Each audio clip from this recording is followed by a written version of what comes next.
안녕하세요, 여러분. 최근 국제 이슈로 인해 시장 변동성이 상당히 커진 상태입니다.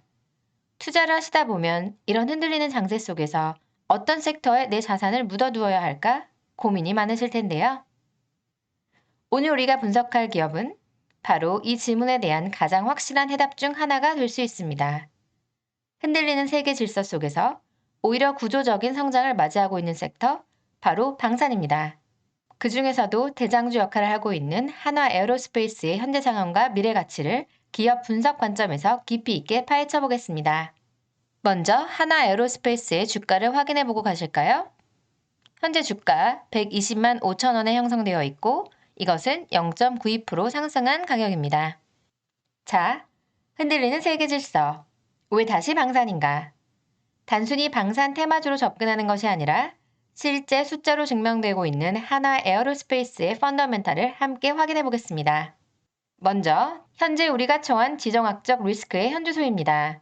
왼쪽에 뉴스 헤드라인들을 보시면 중동 지역의 긴장감, 유가와 환율의 출렁임, 그리고 가장 중요한 유럽과 중동 국가들의 국방 예산 긴급 증액 소식이 보입니다. 오른쪽 그래프는 글로벌 국방비 지출 추이입니다. 2016년부터 완만하게 오르던 국방비가 최근 들어 그야말로 가파르게 치솟은 것을 볼 수 있습니다.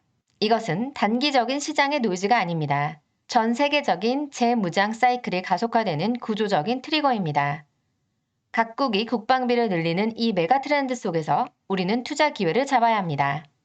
그렇다면 기업의 실제 숫자는 어떨까요? 최근 한화 에어로스페이스의 4분기 실적이 발표되었을 때 시장에서는 어닝 쇼크라는 단어가 쏟아졌습니다. 컨센서스를 하회했다는 거죠.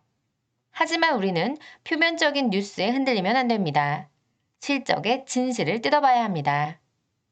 왼쪽 상단 매출액을 보시죠. 8조 3,261억 원. 전년 동기 대비 무려 72.6% 상승했습니다.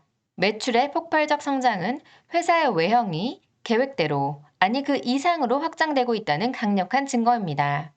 그런데 왜 영업이익은 7,528억 원으로 컨센서스를 36%나 하회했을까요? 오른쪽의 분석을 보시죠. 첫째, 운반비와 일회성 사업 충당금 550억 원 등 일회성 비용이 4분기에 일시적으로 반영되었습니다. 둘째, 마진율이 상대적으로 낮은 국내 사업 매출 비중이 일시적으로 커지면서 믹스가 변화했습니다. 마지막으로 하나오션 등 자회사들의 실적 부진 영향이 컸습니다.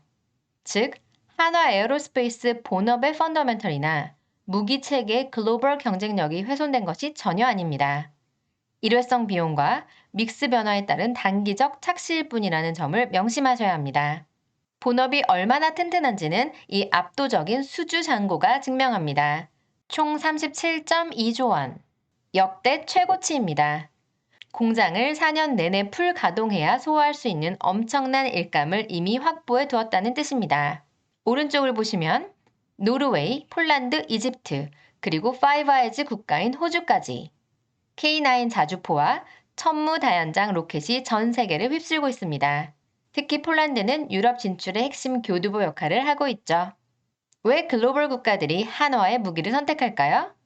가성비와 현지화 전략도 훌륭하지만 가장 핵심은 패스트 딜리버리, 빠른 납기입니다. 당장 전쟁의 위협을 느끼는 국가들에게 경쟁사 대비 압도적으로 빠른 납기 능력은 그 자체로 강력한 프리미엄이자 경제적 혜자입니다. 이러한 수주 잔고가 실적으로 터지는 시점, 우리가 가장 주목해야 할 인플렉션 포인트는 바로 2026년입니다. 지난 2024년은 폴란드 물량 인도가 지속되지만 국내 비중이 일시적으로 증가하며 잠시 숨을 고르는 구간입니다. 하지만 2025년 호주 레드백 생산이 본격화되었고 올해 2026년이 되면서 폴란드 2차 실행 계약 물량인 K9 72문과 천무 86대가 본격적으로 납품됩니다. 이때 전사 영업이익률이 대폭 개선되는 이른바 퀀텀 점프가 일어날 것입니다. 게다가 사우디아라비아 빅딜, 루마니아 장갑차 수주 등 굵직한 파이프라인들이 대기하고 있어 추가적인 업사이드도 충분히 열려 있습니다.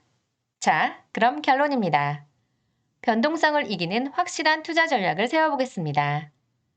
이러한 강력한 펀더멘털과 2026년 예상 EPS, 그리고 방산 섹터의 멀티플을 종합적으로 고려했을 때 중장기적인 관점에서의 타깃 프라이스는 165만 원이라는 매우 도전적이고 강력한 업사이드 모델을 제시할 수 있겠습니다. 투자 전략의 핵심은 단기적인 노이즈를 견디고 장기적인 가치에 집중하는 것입니다. 4년치 수주 잔고가 이미 2026년 이후의 실적을 담보하고 있기 때문이죠.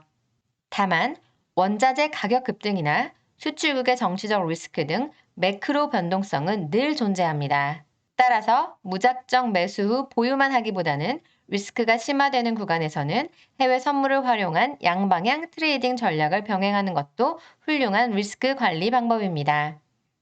시장 상황을 기민하게 트래킹하시면서 해칭을 섞어주시면 더욱 견고한 포트폴리오를 만드실 수 있을 겁니다.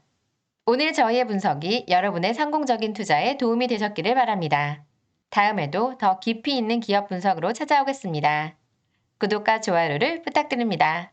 감사합니다.